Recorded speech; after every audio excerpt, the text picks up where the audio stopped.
c'est le leur. C'est l'évêque de Rome, il vit chez eux.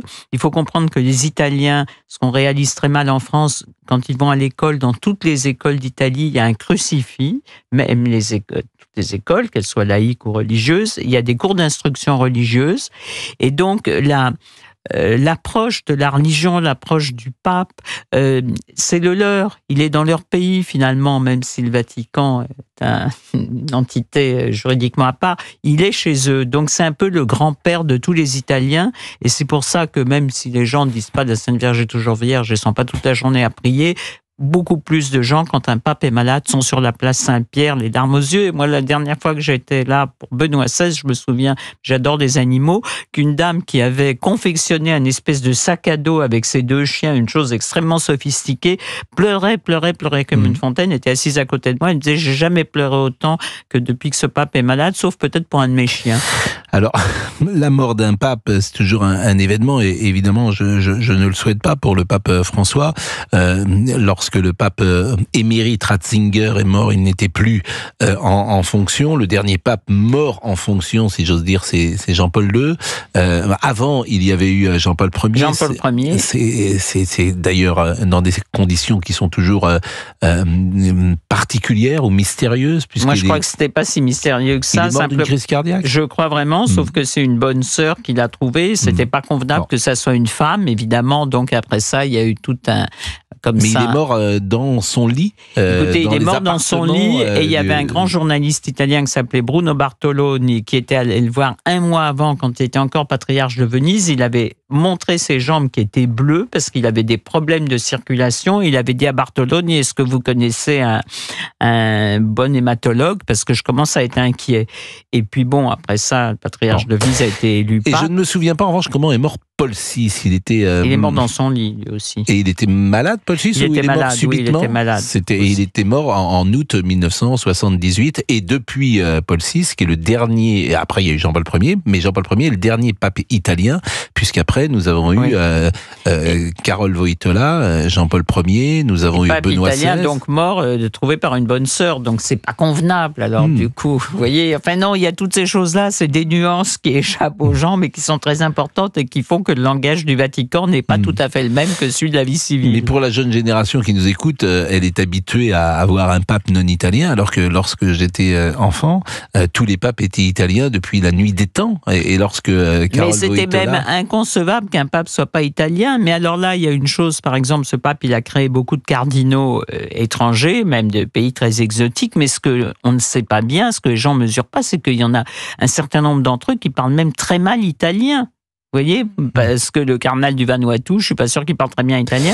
Comment ça va se passer après ça ils peuvent pas être élus pape objectivement parce qu'ils parlent pas tout à fait assez bien la langue. Ils ont très peu de repères. Ils sont allés une fois ou deux dans leur vie à Rome. Vous savez, autrefois les papes, enfin les cardinaux avaient des chauffeurs qui les promenaient partout. Maintenant, quand ils viennent, comme c'est les cardinaux des pauvres avec un pape des pauvres, ils ont des bonnes sœurs qui les conduisent. C'est comme dans Louis de Funès, des dangers publics et c'est absolument affreux. Il y en a même qui arrivent à vélo d'ailleurs.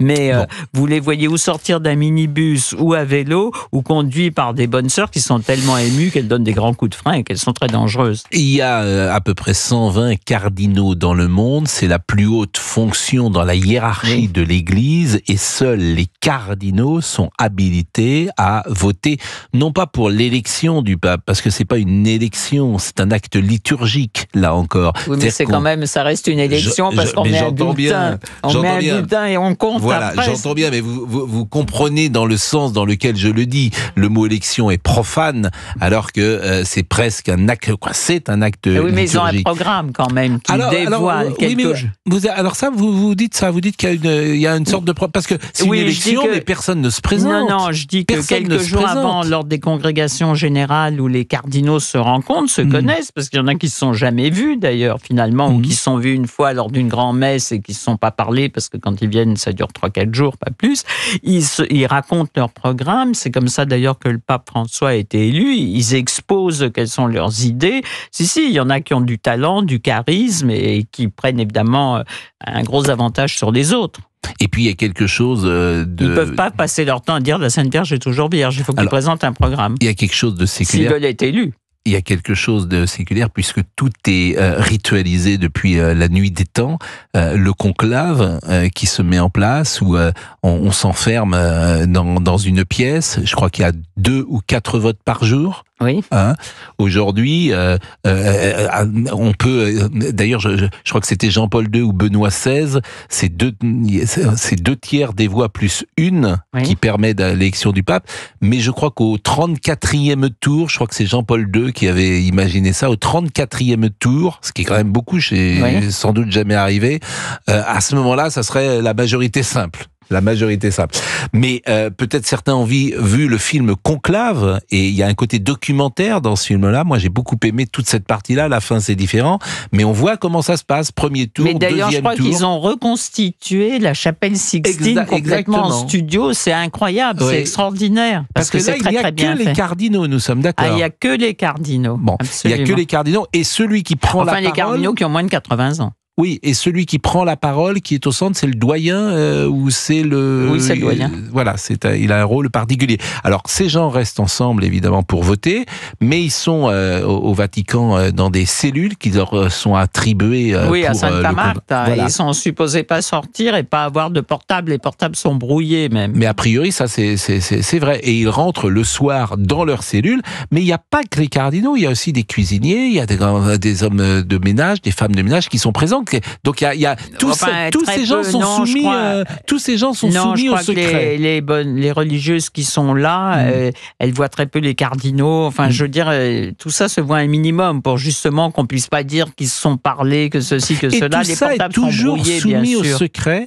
Oui. À un très grand secret, parce qu'on ne sait pas, par exemple, le cardinal François, on ne sait pas par combien de voix il a été élu, par exemple. Je ne sais pas si vous le savez. Tout ça est très secret. Il faut reconstituer après. Et, moi, j'avais un ami jésuite qui était cardinal non votant, qui m'a beaucoup aidé, qui était très amusant, qui était mi-napolitain, mi-écossais, donc il avait l'humour anglais et l'humour napolitain. Et il avait reconstitué après et il expliquait un peu comment ça se passait. Et non, après, on peut quand même redessiner l'histoire. On y arrive peut-être, mais a priori, tout ça est évidemment sous le sceau du secret. Alors, il y a combien de cardinaux français aujourd'hui? 4 4. Donc, est-ce qu'un cardinal... Alors, je peux anticiper bien évidemment sur ce que sera... Je vais vous dire, la première chose, c'est que les cardinaux français ne parlent pas très bien italien. Oui. Hein. Boustio, il a dû l'apprendre comme il est basque espagnol. Il est basque. Le cardinal Aveline, il a appris l'italien aussi. Le cardinal Mamberti, je crois qu'il parle italien. Lui, il habite à Rome. Et le cardinal Barbarin aussi.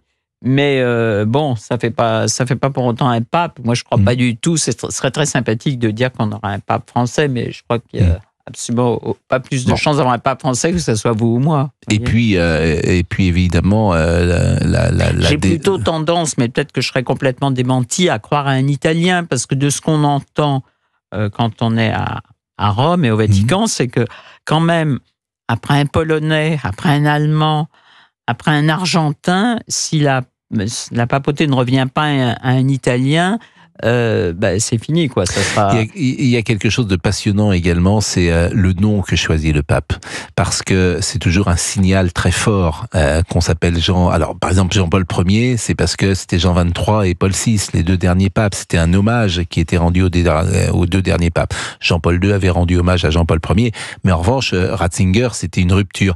Et c'est vrai que ces 3 papes, Jean-Paul II, Benoît XVI et François, sont des papes très différents, et on est parfois même étonné que l'Église puisse porter des messages, des papes aux messages aussi différents. Moi, j'ai le sentiment qu'avec notamment François, on est sur une ouverture sur le pape des pauvres, comme vous le dites, sur ce qu'il a dit sur les migrants, un pape très politique.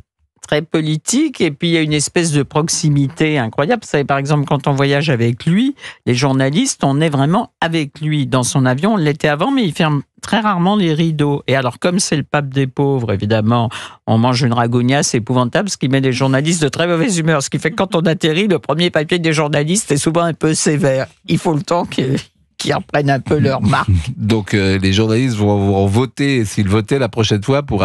Mais on peut pas dire que Jean-Paul II était le pape des riches non plus, ça n'aurait pas de sens. Non, pas du tout, mais Jean-Paul II aimait le côté flamboyant. Il venait d'un pays où les gens avaient beaucoup souffert.